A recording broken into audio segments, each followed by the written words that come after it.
Hi viewers, myself Dr. Manishwala, pediatric dentist, Gahan Dental. ఈ రోజు నేను డిస్కస్ చేసే topic wisdom tooth. Wisdom tooth చాలా మంది వచ్చి అడుగుతుంటారు, కొంతమందికి తీయించుకోవాలా వద్దా అనేది. విజ్డమ్ టూత్ ఎలాంటి కండిషన్స్లో తీయించుకోవాలి అంటే విజ్డమ్ టూత్ ఎప్పుడైతే యూజువల్లీ విజ్డమ్ టూత్ అనేది జ్ఞానదంతం అంటాము, వెనక లాస్ట్ వస్తుంటుంది. యూజువల్లీ 18 years ప్లస్ వరకు తర్వాత యూజువల్లీ రావడం అనేది స్టార్ట్ అవుతుంటుంది. కొంతమందికి ఏంటంటే లోపలే ఉండిపోయిద్ది, బోన్ లోపలే ఉండిపోయి అంటే ప్లేస్ లేక బయటికి రావడం అనేది కష్టంగా ఉంటుంటుంది.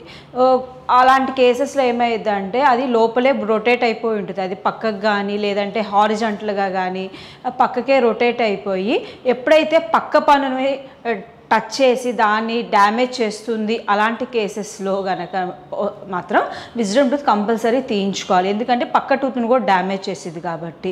ఒక్కోసారి కొంతమందికి జ్ఞానదంతం వచ్చేటప్పుడు స్పేస్ లేకపోవడం వల్ల పెయిన్ వస్తుంటుంది, అంటే చెవు నొప్పి తలనొప్పి అలా వస్తుంటుంది.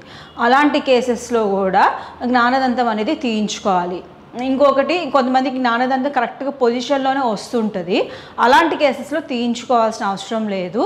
ఒక్కోసారి ఏంటంటే కొంతమందికి కింద పన్ను వచ్చి పై పన్ను రాకుండా ఉంటుంది, అలాంటి కేసెస్లో కూడా కంపల్సరీ తీయించుకోవాలి. ఎందుకు అంటే దీనివల్ల ఏంటంటే పైన ఆపోజిట్ టీత్ లేకపోవడం వల్ల బుగ్గ కొరుకోవడం, చీక్ బైటింగ్ అనే హ్యాబిట్ డెవలప్ అయిపోయి చీక్ పెయిన్ అనేది స్టార్ట్ అవుతుంటుంది.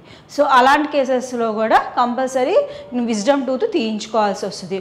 ఒక్కోసారి కొంతమందికి జ్ఞానదంతం కరెక్ట్ పొజిషన్లోనే వస్తుంది, పైన కింద వచ్చి ఉంటుంది, కాకపోతే ఏంటంటే పుచ్చిపోయి ఉండడం వల్ల ఉంటుంది, అంటే బాగా పుచ్చిపోయి బాగా ఇన్ఫెక్షన్ అయ్యి మెయింటెనెన్స్ అనేది డిఫికల్ట్గా ఉండడం వల్ల అలాంటి కేసెస్లో కూడా తీయించుకోవడం అనేది సజెస్టబుల్. ఇంకొకటి, జ్ఞానదంతం తీయించుకుంటే కళ్ళకి ఎఫెక్ట్ ఉంటుందా అని చాలామంది అడుగుతుంటారు. యూజువలీ జ్ఞానదంతం విజ్డమ్ టూత్ ఏదైతే మన ఫేస్కి సంబంధించిన నర్వ్ ఫేషియల్ నర్వ్ అంటాము, ఫేషియల్ నర్వ్ వచ్చేసి ఐస్కి వేరే బ్రాంచ్ వెళ్ళిద్ది, టీత్కి వచ్చేసరికి సపరేట్ నర్వ్ బ్రాంచ్ అనేది ఉంటుంది. సో కళ్ళకైతే ఎలాంటి డ్యామేజ్ అయితే ఉండదు. సో జ్ఞానదంతం చాలామంది అదొక భయపడుతూ ఉంటారు, జ్ఞానదంతం తీయించుకుంటే కళ్ళకి ఏదైనా ఎఫెక్ట్ ఉంటుంది అని. సో ఎందుకంటే నర్వ్ అనేది డిఫరెంట్ నర్వ్ సప్లై ఉంటుంది కాబట్టి అది ఎలాంటి కళ్ళ మీద ఎలాంటి డ్యామేజ్ అయితే ఉండదు. జ్ఞానదంతం తీయించుకున్న తర్వాత ఎలాంటి జాగ్రత్తలు తీసుకోవాలి? యూజువల్లీ జ్ఞానదంతం అనేది మేము సర్జికల్గా చేస్తుంటాము, అంటే 2-3 స్టిచెస్ పడతాయి తీసిన తర్వాత. కొంతమందికి ఏంటంటే కొంచెం ఒక్కోసారి బోన్ కూడా కట్ చేయాల్సి ఉంటుంది.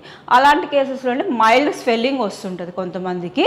అప్పుడు ఏంటంటే ప్రిస్క్రైబ్డ్ మెడిసిన్స్ రాసి తర్వాత ఐస్ ప్యాక్ అనేది సజెస్ట్ చేస్తూ ఉంటాము.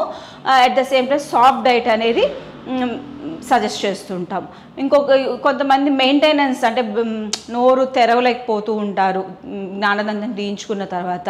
సో అలాంటి కేసెస్లో ఏంటంటే మనము ఎక్సర్సైజ్ అనేది సజెస్ట్ చేస్తాం, అంటే ఫస్ట్ 2 teeth పెట్టుకోవాలి, తర్వాత 3 teeth మౌత్ ఓపెన్ క్లోజ్ చేస్తూ ఎక్సర్సైజ్ అనేది మనం ఫిజియోథెరపీ లాగా సజెస్ట్ చేస్తుంటాం. దానివల్ల ఏంటంటే మౌత్ అనేది ఫ్లెక్సిబుల్ అయిపోయి తర్వాత ఆఫ్టర్ 1 week అనేది కంప్లీట్గా హీలింగ్ అనేది జరుగుతూ ఉంటుంది. ఇప్పుడు జ్ఞానదంతము డయాబెటీస్ ఉన్న పేషెంట్లో తీయించుకోవచ్చా అనే క్వశ్చన్.